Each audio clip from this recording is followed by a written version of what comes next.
Gabriela.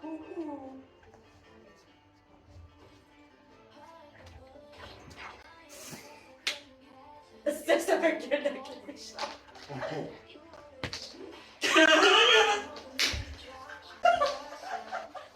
Müzik videosunda ses efektleri var, onu koymuşlar.